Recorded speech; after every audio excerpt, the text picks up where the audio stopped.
میرا توشہ خانہ کا کیس چل رہا ہے. ہمایوں دلاور صاحب پریزائڈ کر رہے ہیں اس میں,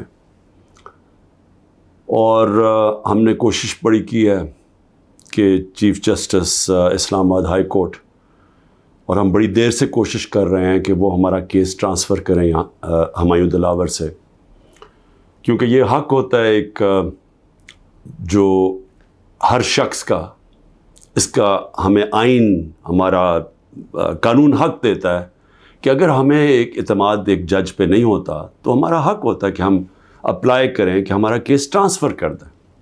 اور یہ ہم نے تب سے کیا تھا, یہ میں نے کل بھی بات کی, میں پھر بھی آپ کو بتا دوں کہ جب مجھے غیر آئینی اور قانونی طور پہ اٹھایا گیا اسلام آباد ہائی کورٹ سے اور مجھے پولیس لائنز میں رکھا گیا, تو ادھر ایک دم پتہ چلا کہ ہمایوں دلاور صاحب نے عدالت نکالی اور مجھے طلب کر لیا توشہ خانہ کیس پہ. نہ میرا وکیل, نہ مجھے پتہ ہے کسی چیز کا, اور اس کیس میں پھر فرد جرم لگا دیا. قانون تو یہ ہے کہ مجھے بتا کے لگانا چاہیے تھا, بتائے بغیر لگا دیا. تو ہمیں تب ہی سمجھ آ گئی کہ یہ ہمیں یہاں انصاف نہیں ملے گا. تو اس کے اگلے دن ہم نے تب سے اپلائی کیا اسلام آباد ہائی کورٹ میں ٹرانسفر کا. اب میں بات کر رہا ہوں 12 مئی کو, یہ تقریباً اب سمجھ لیں کہ 3 مہینے گزرنے لگے ہیں. تب سے اپلائی کیا ہوا ہے اور کوشش کرتے گئے کہ ہمارا کیس اس عدالت سے نکالا جائے. اس کے بعد بہرحال جو میں نے آپ کو بتایا کہ کیس ہوا, میں نے 35 سوال دیے گئے.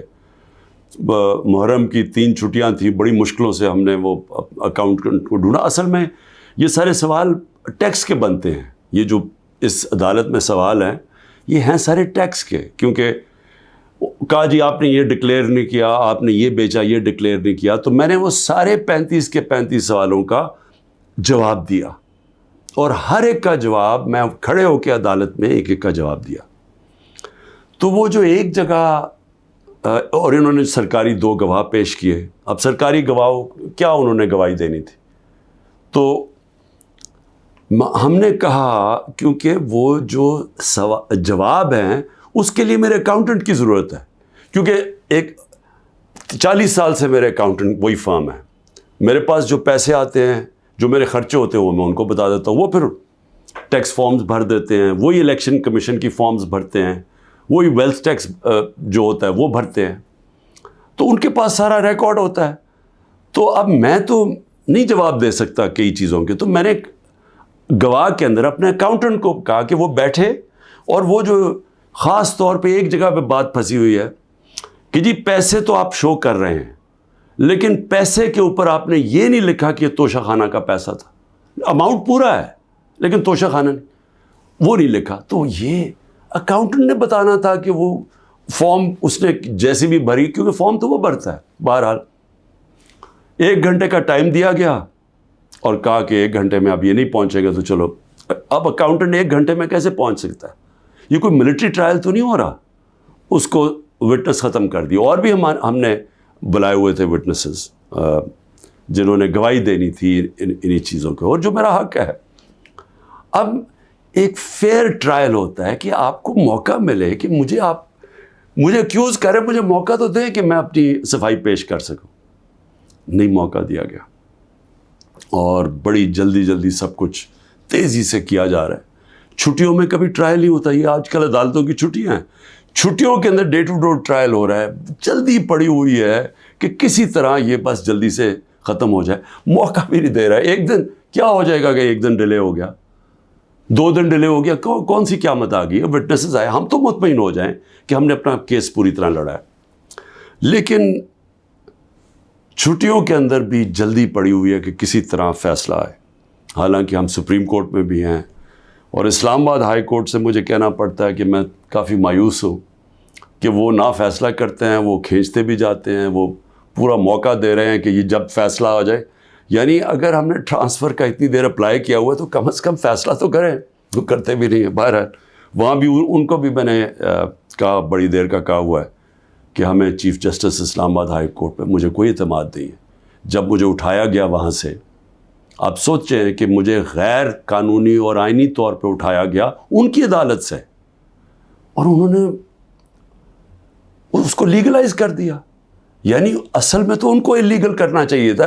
سپریم کورٹ کو تو جانے کی نوبت نہیں ہونی چاہیے تھی. ان کی عدالت میں بیٹھا ہوں، شیشے توڑ کے، ڈنڈے مار کے، وکیلوں کو مار کے، وہ بیچارہ رجسٹری اسٹاف ان کو ڈنڈے مار کے، اور مجھے گھسیٹ کے لے گئے وہاں سے ان کی عدالت سے. اور چیف جسٹس نے کچھ بھی نہیں کیا، بلکہ اس کو جائز قرار دے دیا گیا. اس کے بعد جو اس سے پہلے ٹرین کیس تھا، 3 ممبر بینچ بیٹھا، دو ججز نے واضح طور پہ کہہ دیا کہ مینٹینیبل ہے کیس. چیف جسٹس صاحب فیصلہ نہیں کر رہے، وہ بھی لٹکائے ہوا ہے وہاں. اور ہمیں اعظم سواتی کو بہت اعتراضات تھے. انہوں نے لیٹر لکھا کہ مجھے اعتماد نہیں ہے آپ کے اوپر. تو نہ وہ اپنے آپ کو ریکیوز کرتے ہیں، نہ ادھر نیچے سے ریکیوز کر رہے ہیں. اور پھر ہمیں بڑا ایک سیریس چیز ہے یہ جو فیس بک پہ دیکھیں، فیس بک 90 دن تک فیس بک کا ریکارڈ ان کے پاس پڑا ہوتا ہے. اگر ایف آئی اے یا جج صاحب ایک صرف آپ کو ای میل کر دیا فیس بک کو کہ یہ کیس ہو رہا ہے، آپ مہربانی کر کے بتا دیں کہ 90 دن تک ان کی جو بھی فیس بک میں پوسٹ تھی وہ کون سی تھی. کیونکہ 90 دن تک جو لوگوں نے دیکھا ہے اور پوسٹ بھی کیا ہے کہ اس کے جو ہمایوں دلاور کی پوسٹ تھی، اس پہ انہوں نے جو ان کا میرے متعلق پوسٹ کی ہوئی ہیں، وہ تو اگر کوئی بھی دیکھ لے تو مجھے تو ان سے انصاف نہیں مل سکتا. لیکن وہ ایف آئی اے کے پاس گئے اور ایف آئی اے نے جناب کہا جی وہ کیونکہ ڈیلیٹ ہو گئی ہیں، وہ ایف آئی اے نے کلین چٹ دے دی. میچ فکس ہوا ہے. ابھی بھی اگر آپ کسی کو انصاف کی فکر ہے چیف جسٹس اسلام آباد ہائی کورٹ کی یا ایف آئی اے کو، تو بڑا سیدھا ہے کہ ایک ای میل کریں اور فیس بک کو کہیں کہ ہمیں 90 دن کا دے. اس میں پتہ چل جائے گا کہ کیا دلاور صاحب مجھے انصاف دے سکتے ہیں یا نہیں دے سکتے. میں اس کے بعد دوسری بھی بات کرنا چاہتا ہوں، کیونکہ یہ تو اب دیکھتے ہیں، یہ بڑی تیز سپیڈ سے چل رہا ہے. اب دیکھتے ہیں آگے کیا ہوتا ہے. لیکن ابھی تک تو کوئی امید نہیں نظر آ رہی کہ جو فیئر ٹرائل ہوتی ہے وہ مجھے ملے گی، جو میرا رائٹ ہے. دوسری چیز یہ جو انہوں نے 2 بلز اسمبلی میں لے کے آئے بڑی تیزی سے، پتہ نہیں انہوں نے کتنے بل پاس کر دیے 1 گھنٹے کے اندر، کوئی 15 نئی لیجسلیشن لے آئے. وہ گورنمنٹ جو جا رہی ہے 15 لیجسلیشن، 8-10 لوگ بیٹھے ہوئے تھے اسمبلی میں.